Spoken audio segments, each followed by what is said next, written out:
প্রশ্নপত্র ফাঁসের ঘটনায় ভারতের শিক্ষামন্ত্রী পদত্যাগের দাবিতে আন্দোলনের মধ্যে ককরোচ জনতা পার্টির সঙ্গে বৈঠক করেছে সরকার। তবে এখনও কোনো সিদ্ধান্ত জানায়নি। এর জন্য আগামীকাল বিকেল পর্যন্ত সময় নিয়েছে সরকার। আন্দোলনকারীরা বলছেন, দ্রুত ব্যবস্থা না নিলে আরও বড় হবে বিক্ষোভ। একই সঙ্গে প্রশ্নপত্র ফাঁস ইস্যুতে সরব আছে বিরোধী দলগুলোও। ভারতের রাজধানী দিল্লির কনস্টিটিউশন ক্লাবে সরকারের প্রতিনিধিদের সঙ্গে দ্বিতীয় দফা বৈঠক করেছে ককরোচ জনতা পার্টি।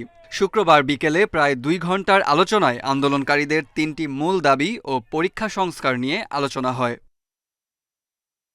বৈঠকে অংশ নেন মোদী সরকারের 2 মন্ত্রী জেপি নাড্ডা ও জিতেন্দ্র সিং। আন্দোলনকারীদের প্রতিনিধিত্ব করেন সিজেপির মুখপাত্র অশুতোষ রাঙ্কা ও সৌরভ দাস। পরে সিজেপি নেতারা বলেন, শিক্ষামন্ত্রী ধর্মেন্দ্র প্রধানের পদত্যাগ ছাড়া অন্য কোনো প্রস্তাব তারা মানবেন না বলে বৈঠকে জানিয়ে দিয়েছেন।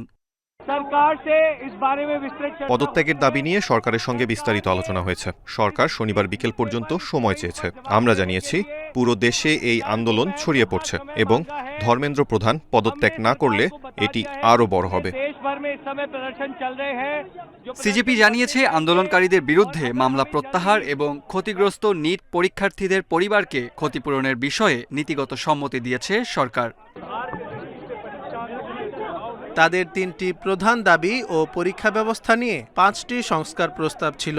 আমরা জানিয়েছি, শনিবার বিকেলে আবার বৈঠক হবে এবং সরকারের সিদ্ধান্তের বিষয়ে জানানো হবে।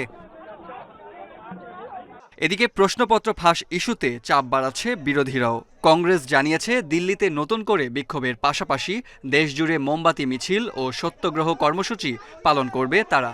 এছাড়া সোমবার ককরোচ জনতা পার্টির বিক্ষোভে যোগ দেবেন পশ্চিমবঙ্গের সাবেক মুখ্যমন্ত্রী মমতা বন্দ্যোপাধ্যায়।